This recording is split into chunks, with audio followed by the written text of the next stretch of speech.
Selamat pagi rekan-rekan. Hari ini kita akan mempelajari profesi dan profesionalisme bidang teknologi informasi. Tidak semua orang yang bekerja dan bersentuhan dengan dunia teknologi informasi dapat dilihat sebagai suatu profesi di bidang teknologi informasi. Contoh pekerjaan yang berhubungan dengan teknologi informasi, namun bukan merupakan profesi adalah operator TI. Komputer digunakan untuk keperluan administrasi saja. Profesi yang membutuhkan skill dan kemampuan tinggi di dunia TI. Misalnya, pengembang perangkat lunak atau insinyur perangkat lunak.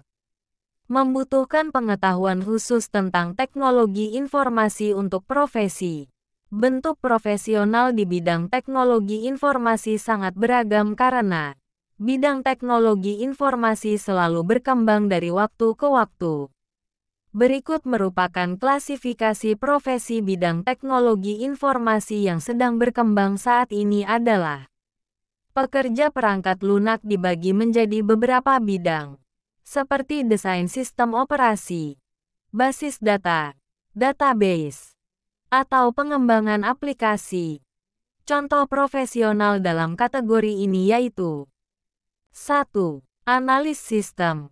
Seorang profesional TI yang tugasnya menganalisis sistem yang akan diimplementasikan. Berdasarkan kelebihan dan kekurangan analisis sistem yang ada. Studi kelayakan dan desain sistem yang sedang berkembang. 2. Desainer web.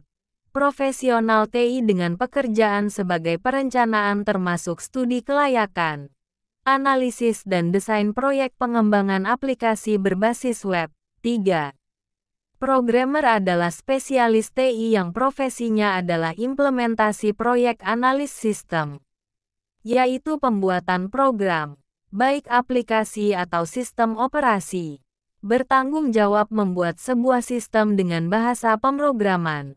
Prosesnya meliputi menganalisis kebutuhan program, membuat rancangan program, menuliskan kode program, melakukan debugging, menguji program, maintenance dan update program. Di dunia komputer selain mengenal perangkat lunak tentunya dikenal pula perangkat keras. Sehingga ada juga profesi yang berhubungan dengan hardware. Antara lain: 1. Technical engineer sering disebut sebagai teknisi. Adalah profesional T1 yang dalam rekayasa, baik dalam hal pemeliharaan dan perbaikan sistem komputer.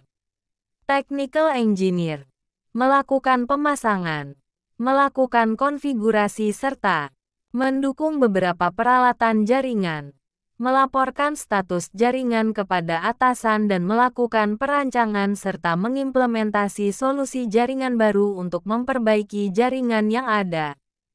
2. Networking engineer adalah pakar TI di industri teknisi jaringan komputer sejak pemeliharaan hingga pemecahan masalah.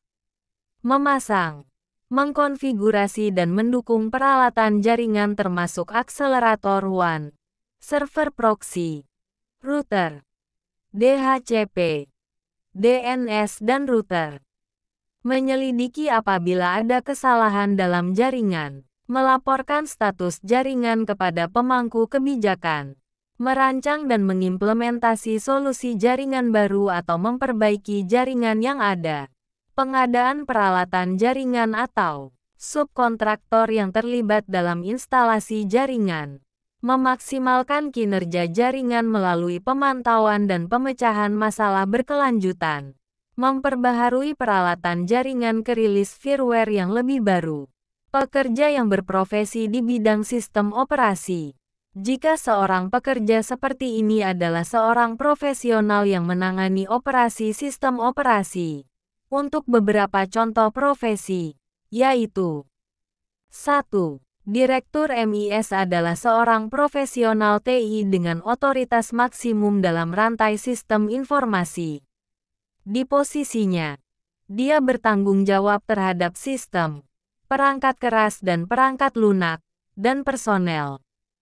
2. Operator EDP adalah spesialis TI untuk pengoperasian program multi-operasi dalam kaitannya dengan pemrosesan data elektronik di perusahaan atau organisasi lainnya. 3. Administrator sistem adalah seorang profesional TI yang melakukan administrasi ke sistem, melakukan pemeliharaan sistem, melepaskan hak akses sistem pengaturan oleh otoritas, serta hal-hal lain yang terkait dengan manajemen operasional sebuah sistem. Profesionalisme dalam bekerja merupakan syarat yang harus dipenuhi oleh semua karyawan, di mana seorang pekerja yang menjalankan suatu profesi wajib menggunakannya tanpa syarat berprestasi. Karena dengan profesionalisme kerja, para pekerja akan lebih unggul di mata perusahaan. Profesionalisme berasal dari kata profesional yang memiliki arti yang berkaitan dengan profesinya dan memerlukan keahlian khusus untuk mengelolanya. Profesionalisme adalah perilaku seseorang yang bertujuan untuk meningkatkan kualitas-kualitasnya dalam melaksanakan suatu pekerjaan. Dan jelas profesionalisme tidak mudah didapat. Itu perlu upaya dan tindakan nyata seorang karyawan untuk profesional. Johnson Sinamo, Bapak Etos dan penulis 8 Etika Kerja Profesional, navigator Anda untuk sukses, mengatakan dalam bukunya bahwa seseorang bekerja adalah mencari kesuksesan, yaitu 1. Bekerja adalah anugerah.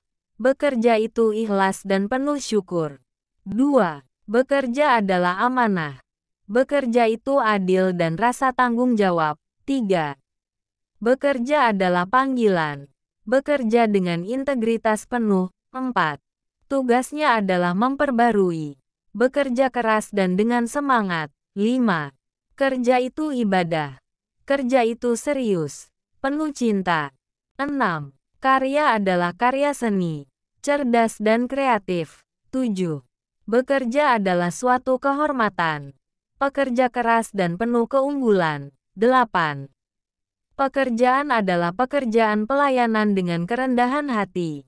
Tentu saja, ketika kita melihat 8 etika profesi di atas, kita menyadari bahwa tidak mudah menjadi pekerja profesional, yaitu pekerja yang memiliki etos kerja yang profesional. Berikut beberapa tips yang dapat membantu seorang menjadi pekerja yang profesional, yaitu 1. Buat daftar DO. Setiap orang yang bekerja membuat daftar pekerjaan. Pekerjaan didaftarkan dengan benar sehingga tidak ada yang hilang atau lupa untuk diselesaikan. 2. Tentukan skala prioritas. Setelah pekerjaan telah terdaftar, langkah selanjutnya adalah menentukan skala prioritas. Menentukan apa yang paling penting atau perlu diselesaikan. Dengan menentukan skala prioritas ini, pekerja akan menjadi lebih sadar dan secepat mungkin lebih teratur, dan bisa membagi waktu untuk mengerjakan setiap pekerjaan-pekerjaan yang harus dilakukan. 3. Tempatkan setiap pekerjaan sesuai jadwal. Tentu saja, ini harus dilakukan karena setelah menetapkan prioritas, buat rencana ke depan, pekerjaan akan selesai tepat waktu. Memiliki tujuan kapan pekerjaan ini selesai, karena Anda harus melakukan pekerjaan berikutnya, sehingga ketika pekerjaan dijadwalkan, pekerjaan selesai tepat waktu. 4. Lakukan dengan jadwal kerja yang disiplin. 5. Konsentrasi 100%. 6. Bekerja keras. 7. Buat sistem penghargaan dan hukuman karena orang normal jelas akan sangat senang ketika menerima penghargaan. Mendapatkan imbalan tertentu. Ini adalah motivasi untuk Anda melakukan pekerjaan tetapi sebaliknya menghukum jika tujuan Anda tidak tercapai. Itu perlu karena itu mungkin memotivasi untuk mendapatkan hasil terbaik dari pekerjaan Anda. Sekian penjelasan materi hari ini. Terima kasih dan jangan lupa like, comment and subscribe untuk mendapatkan materi terbaru dari kami.